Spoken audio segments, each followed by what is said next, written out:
As I reflect back on my time with Ava, I often find myself wondering a simple yet damning question. Just who exactly was the crazy one in our relationship? Was it my now ex-girlfriend Ava who, as a result of her abusive childhood, suffered from an extreme case of dissociative identity disorder, which caused her to believe the soul of her dead sister lived inside her head? Or was I the crazy one for continuing to date her even after I awoke one night to find her pointing a loaded AR-15 semi-automatic rifle at my head and threatening to kill me if I ever broke her heart? What do you suppose a sane, normal person might do in such a relationship? Better yet, what would you do if you ever found yourself confronted by an armed and angry spouse? I imagine you'd freak the heck out and plead with every ounce of breath for your life, right? Assuming you were able to reach a phone, you'd probably get the police involved and press domestic abuse charges. Maybe you'd even break up/divorce with your significant other, take the kids, and run away, far away, never to be seen again. Of course that's what most of you would probably do, because that's the sane thing to do in such a dilemma. To do otherwise would be sheer insanity. So what did I do? Haha. If you've somehow made it this long through my twisted story, you can probably guess what I ended up doing. Or more precisely, not doing. I mean, let's be real, had I actually done the sensible thing, I wouldn't obviously be here reciting this horror tale to you. Maybe that's because I too am a bit crazy in the head. Like Ava, perhaps I also suffer from some previously undiagnosed mental ailment that caused me to stupidly stick around with her even after she, or rather her deranged alter ego Nicole, threatened to blow my head off with an assault rifle. Yeah, I guess that does make me crazy. In my defense, though, I did initially sever all contact with Ava in the days and weeks following that harrowing incident. Yep, you heard that right, folks. For a brief moment there, I actually did come to my senses and allowed my big head to do the thinking for once. Maybe it was the fear. They do say fear is a powerful motivator. Maybe it was the fear of staring down the barrel of Ava's gun that finally lit a fire under my ass. Maybe it was the fear of coming face to face with the possibility of my own death that finally caused logic to prevail over lust. Fear is what gave me the strength to do the one thing I should have done from the very beginning. Avoid Ava like the plague. That meant ignoring all of her text messages and phone calls, and pretending I had never even met her. Back in 2014, the term ghosting wasn't as prevalent as it is today, yet ghosting Ava is exactly what I did. Now, I know that's not the kind of behavior you might expect from a nice guy, but I was so shaken by the whole Nicole incident that I just couldn't bring myself to talk to her again. She didn't take too kindly to it, as her unanswered text messages makes clear. Good morning, handsome man. Hope you have a great day at work. Can't wait to see your sexy face again. P.S. I can't stop thinking about last night, LOL. Here's a little something to get you through the day. That something was a rather lewd selfie Ava had taken of herself in the bathroom, a picture in which she had zero clothes on above the waist. And I mean zero clothes. She bared it all for the camera, all for me, and seemed very proud of it, judging by her follow-up text. So you don't forget what they look like. Now you can drool over my tits anytime you want. LOL. Mwah. She ended the text with a kissy face emoji. I was so tempted to text her back, so tempted to give in to my lust for her. But haunted as I was by my nightmarish encounter with Nicole, fear paralyzed my fingers. I just couldn't bring myself to text her back. Still, I made sure to save that topless pic she sent me for posterity because why not? Ava might have been crazier than Hannibal Lecter, but that didn't negate the fact that she was still drop-dead gorgeous, possessing the attractive looks of Paige Spiranak and the hourglass figure of Marilyn Monroe, all rolled into one nice, crazy, blonde package. Later that evening, when I didn't respond to her at all throughout the day, Ava texted me again. Hey, babe. What's good? Haven't heard from you. Did you get the pic I sent? I'm seriously suffering from Major Dan withdrawal right now. LOL. Hit me up. Still immobilized by fear, I ignored her and went to bed. Around noon the next day, My phone again vibrated with a new text message from Ava. It read, "Is everything okay, Dan? Why aren't you talking to me all of a sudden? Did I do something wrong on Sunday?"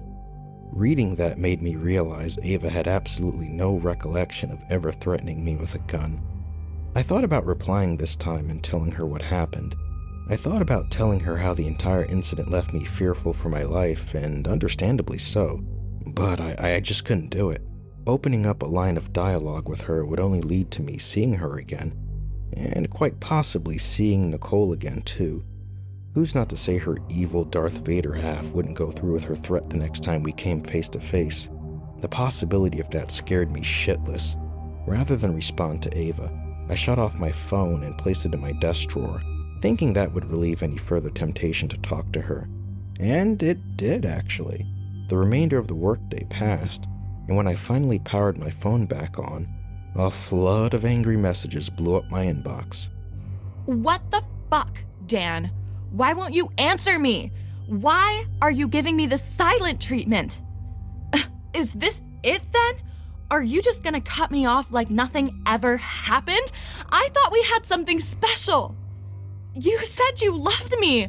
Was that another one of your lies?" With escalating anger, she wrote, "I thought you were different from the others. Guess I was wrong. Nicole was right. You guys are all the same." And lastly, her barrage of messages concluded rather ominously with, "You just used me as a booty call, didn't you? What, you think I'm some kind of dirty slut who just sleeps around with every guy I meet? I shared my body with you because I genuinely love you, and all you did was use me. Now you're throwing me to the curb like a piece of trash. I should have Nicole shoot you in the balls, fucking asshole. Goodbye, then." I was undoubtedly rattled when I read that, but her threats only hardened my resolve to not respond back, to not feed into her craziness. Ava never texted me again after that. The next day, I also noticed that she went a step further and even deleted her meetup profile entirely. Can you guess why? Weeks passed and I still didn't hear from her. I should have been relieved, and yet her absence from my life didn't quite shake the fear. It didn't stop me from still being scared out of my mind. A part of me was terrified that at any moment I'd be awoken in the dead of night to find Ava/Nicole standing in my bedroom aiming an assault rifle at my face. Even though I never told Ava where I lived, I didn't dismiss the possibility that she somehow knew my address. Stalkers, they have a weird way of finding these things out thanks to Google search. Just going out in public brought me a measure of dread. What if I happened to bump into Ava while grocery shopping at Walmart? It was a small world after all. What might she do to me? Would she angrily scold me, calling me all manner of profanities?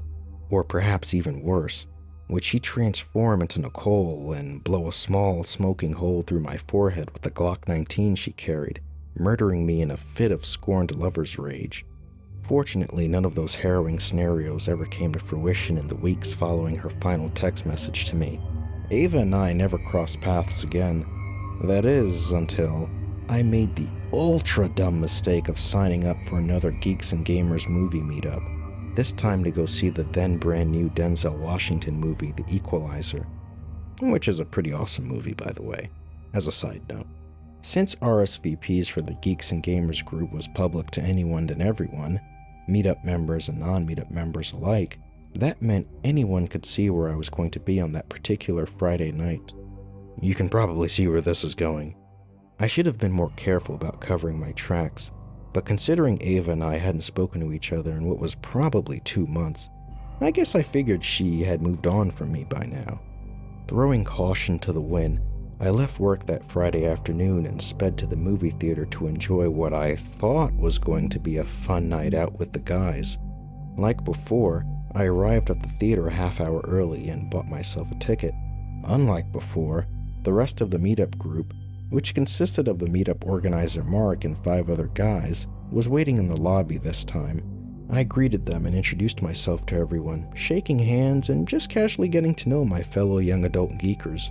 In my distraction, I was almost caught unawares when a certain blonde beauty entered the theater through a side entrance and began making her way towards the lobby, towards the meetup group, towards me in particular, an air of brisk purpose in her steps.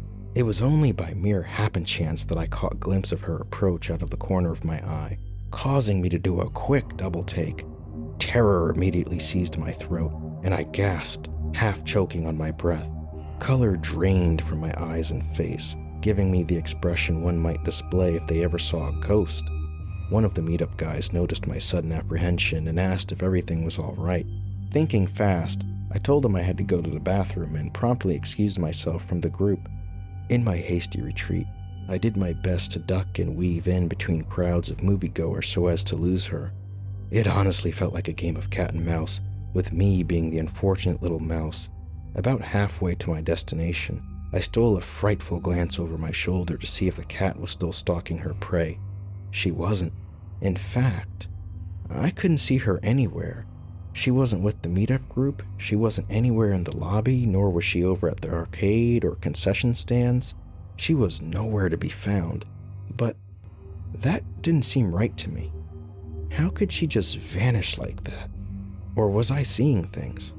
Was my fear of her so great that it somehow caused my mind to manifest a hallucination? Maybe she was never there in the first place. I found myself briefly questioning my own sanity, wondering if I had just somehow imagined the whole thing. I mean, I had had a long and strenuous workday after all. Perhaps stress and fatigue was just playing tricks on my eyes. Come on, get a hold of yourself, Dan, I told myself silently as I entered the men's bathroom and made my way over to a sink. With a deep exhalation of breath, I turned on the faucet and splashed some cold water on my face. Simultaneously, I heard the door to the men's restroom slam shut with an audible bang, as if someone had purposely closed it with great force. Then came the unmistakable sound of said door being locked from the inside, trapping me like a fly in a spider's web. And, as was my bad luck, I just so happened to be the only one using the bathroom at the time. There was no one else in there except for me, and you know who. Of course, that's how much fate likes to screw with me. Talk about being in the wrong place at the wrong time. Her first words to me were, "Hey, Dan." She said this softly, cautiously, without any hint of anger. Goosebumps crawled across my skin as I glanced up and saw in the mirror a reflection of an attractive young blonde in a stylish red crop top and ripped skinny jeans. That this was the men's restroom apparently did little to discourage her from entering. She was standing directly behind me, her pretty face contorted in stern determination. With her toned abdomen showing, she didn't appear to be armed inside the waistband, but I didn't dismiss the likelihood that she nevertheless had a gun in her purse. My weeks of avoidance had finally come to an end. Now, there was no way out, nowhere for me to run, no way for me to simply ignore her like I had so easily ignored her text messages. The cat had finally caught her mouse. Instinctively and with fear, I uttered beneath my breath, "Oh, shit." Terrified, I bolted for the door like the wimp that I was. I didn't get very far, though. Ava intercepted me rather quickly, grabbing me with both arms and pinning me up against the wall with a strength that was surprisingly overpowering for a woman her size. I suppose that's what I get for being a skinny guy with limited muscle mass. I could have tried fighting her off. I could have tried punching her in the face to dislodge her grip. But I wasn't the kind of guy to hit a girl even if she was cuckoo for Cocoa Puffs. "Wait, Dan, I just want to talk." "Are you stalking me?" Ava pleaded with me by saying, "Just hear me out for 1 minute, Dan. Please? Just 1 minute. It's all I'm asking." Her physical closeness to me weakened the mental fortress I had erected in my mind to ward her off. It wasn't so easy to ignore Ava now that she was right there in front of me, overpowering me with her immense beauty. Against my better judgment, I gave Ava that 1 minute. "What is it, Ava?" With tempered excitement, she said, I spent the last few weeks thinking about what I was going to say if I ever saw you again. I had this entire speech rehearsed in my head, and yet here I am screwing it up like I screw up everything else that's good in my shitty life. She paused to collect herself, then continued very apologetically. I'm so sorry, Dan. I'm sorry for what happened that night. At first, I didn't know why you were avoiding me. I thought maybe it was because you were just another asshole guy who wanted to smash and dash. But now I know it's because of Nicole. She told me what she did, and we had a big fight over it. Now we're not on speaking terms anymore. That selfish bitch. She always ruins everything. I can't imagine how scary that must have been for you. To wake up and see her aiming a gun at you like that. Shit, if I ever woke up and saw some guy doing that to me, I would have bailed on his psycho ass too. I don't blame you for cutting me off. I probably deserve it. A tear trickled down her tanned cheek as she spoke, and I could see the deep remorse building in her sapphire eyes. She looked genuinely sorry for the whole incident. I'm getting help, Dan. I'm getting help for my condition. I've been seeing this new psychiatrist once a week, and I'm on better meds. As if to prove her point, Ava retrieved a small bottle of prescription medication from her purse and showed it to me. Nicole isn't in my head anymore ever since I started taking these. And the therapy sessions have been a big help, too. For the first time in a long time, my head is clear. I feel like I'm finally in control of my life for a change. I have a new car now and a new job. I'm working on moving out of my centipede-infested shithole apartment and... After another brief pause, Ava whispered, I missed you, Dan. I've thought about you every day since we stopped talking, and I just really wanted to see you again. Stalking me on Meetup and locking me in a bathroom is your idea of seeing me again? Kinda creepy, don't you think? I told her flat out. Well, you never returned any of my calls and texts, so... Ava paused again, looking for the right words. Then, without invitation, she slipped her arms around my neck and regarded me tenderly as if we were long-lost lovers recently reunited, which I suppose in a way we were to some small degree. I guess I was hoping if you knew I went to therapy and got rid of Nicole, maybe you'd give me a second chance, 'cause I really want to create more awesome Red Robin concert moments with you, Dan. I wasn't joking when I told you I was in love with you. At the risk of sounding even more nuts, I'm just gonna come out and say it. I'm fucking crazy about you. Normally I would have been flattered to hear those words coming from a girl, especially one so hot. In this particular instance, though, I wasn't sure Ava being crazy about me was entirely a good thing. I don't know what to say, Ava, I said, dumbfounded, overwhelmed by it all. Ava's eyes radiated with lustful desire, and she replied with, You don't have to say anything. Just run with it. She then moved on me with the beguiling charm of a succubus and stole my breath away with an unexpected kiss on the lips. She kissed me hard, passionately, and with a French zeal that was truly incredible. My mental fortress quickly collapsed under her ravenous assault, leaving me defenseless against her feminine wiles. Instead of pushing her off, which I probably should have done, I foolishly took her advice and just ran with it, kissing her back and enjoying every moment of it. Things only escalated when, in the middle of our passionate makeout session, Ava unbuttoned her top and guided my nervous hands to her chest, cupping my palms against her breasts. I stopped kissing her at that point and pulled away, too scared to take things any further given where we were. No, Ava, we can't do this in here, are you crazy? Someone could walk in here at any minute now. But she refused to hear it. I said run with it. Her hungry lips came at me again, tearing down the last vestiges of my resistance.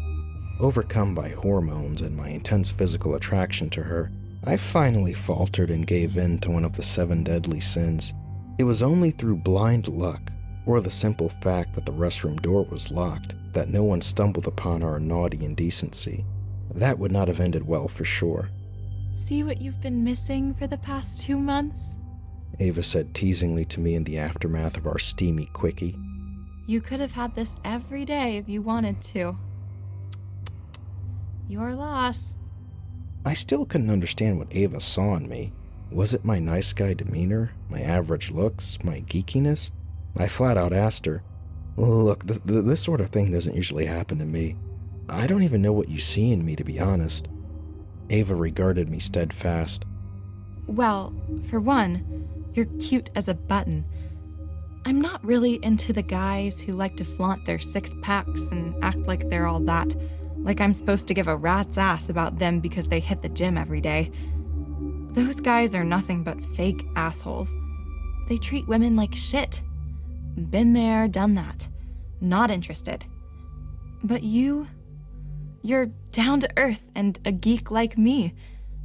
I like that about you. You're everything I want in a guy without all the frills. And you make me laugh with your corny jokes. Though you sometimes try too hard. You treat me well. You're also really fun to be around and... Ava again paused, then added embarrassingly, God, it's been way longer than a minute, hasn't it? I contributed a chuckle. More like 10 minutes, actually. I'm keeping you from your movie, aren't I? Sorry. I swear all I wanted to do was just talk. I honestly wasn't planning on having crazy sex with you in the guy's bathroom of Carmike Movie Theater. It really stinks in here, by the way. Next time, we should do it in the theater itself and see how long we can go before someone catches us in the act. Just kidding. You don't seem like the Christian Grey type. Christian who? I asked, mystified, unfamiliar with the 50 Shades of Grey reference. Just a book I read. It probably wouldn't interest you. Guess I should let you get back to your movie, huh? Ava straightened into her clothes and, after styling herself in the mirror, made her way to the door. "Is that it?" I called after her, somewhat confused. She looked back at me and said, Yeah, I'm done. I said what I wanted to say. Look, Dan, I get it. I fucked up. I fucked up royally. I wish I could go back in time and take back what happened that night, but I can't. I just wanted you to know how I felt about you and that I understand why you stopped talking to me. I'm not mad at you. I totally get why you don't want to have anything to do with me. I mean, who would want to date a psycho, right? I sure as hell wouldn't. Bye, Dan. I hope you find someone else who makes you happy. I won't bother you again. And just like that, she left. That very well could have been the end of my drama with Ava. A wiser man unbetrothed to loneliness and a lack of luck with dating in general might have easily resisted the urge to chase after her. Such a stronger man in my position might have stood back and watched with glee as she exited his life for good, leaving him free to pursue saner or less crazier options. This is where my earlier question about who exactly was the crazy one in the relationship comes into play. Was it Ava? Was she the crazy one for hearing voices in her head and stalking my whereabouts on meetup that night? Or was I the crazy one for doing what I did next? "Wait a sec, Ava," I called out, pursuing her before she completely left the theater. At the sound of my voice, she spun on her stiletto heels, blonde curls swaying, and paused mid-flight to observe me with curious anticipation. Catching up to her, I said, "Are you a Denzel fan? You drove all this way. Might as well see the movie with us. I hear it's pretty good." Are you giving me another chance? Look, I admit the whole Nicole thing really scared the bejesus out of me. But I'm willing to forgive and forget as long as you promise me something. Name it. Can you promise me that you'll keep the Hulk inside of Bruce Banner from now on? I'll support you with your treatments and whatnot. Just no more of this Nicole crap, or I bounce for good next time. Cool? She cracked up in laughter. Hulk inside of Bruce Banner. Cute. See, that's what I'm talking about. You make me smile. It's a deal. Now, I want you to promise me something in return. All right, I replied. If I ever do anything to piss you off, promise you won't ghost me like that again. What you did really hurt, you know. Nothing is worse for a woman's mental health than when a guy gives her the silent treatment. It drives bitches crazy. And you know I'm already crazy as is. Please don't make it any worse. Promise you'll talk to me next time? I want us to be open and honest with each other going forward. Capiche? That was an easy enough request, I suppose, so I nodded in agreement. Oh, and there is just one more thing, Dan. Ava said extra carefully this time, her voice laced with a certain timid flavor. I wasn't going to bring it up, but if we're gonna continue seeing each other, I guess you better find out now instead of later. What's up? I asked her, perplexed, totally unprepared for what she was about to lay on me. Ava placed a tender, loving hand over her slightly enlarged belly and said, Promise you'll help take care of our baby when she's born. I already know it's going to be a girl. Call it mother's instinct. I even have the perfect name picked out. Ready for it? How does Nicole sound? I think that's why I don't hear her inside my head anymore. It totally makes sense now. It wasn't the new drugs or the therapy that drove her out. I think she transferred her soul into our unborn daughter and is planning to use her as a new vessel. Now our daughter will have her auntie to talk to whenever she's lonely and sing her lullabies when we're both at work. Pretty cool, huh? That revelation hit me harder than a piano falling on my head. My eyeballs nearly bulged out of the sockets. Shaken to the core, I lost consciousness and fainted on the spot. I suppose that's what I get for not wrapping it before tapping it with Miss I talked to the soul of my dead sister in my head, cray-cray girl. I again pose this very simple question to you all. Who do you think is the crazy one in this twisted cycle love story? Me or Ava? I'll let you decide.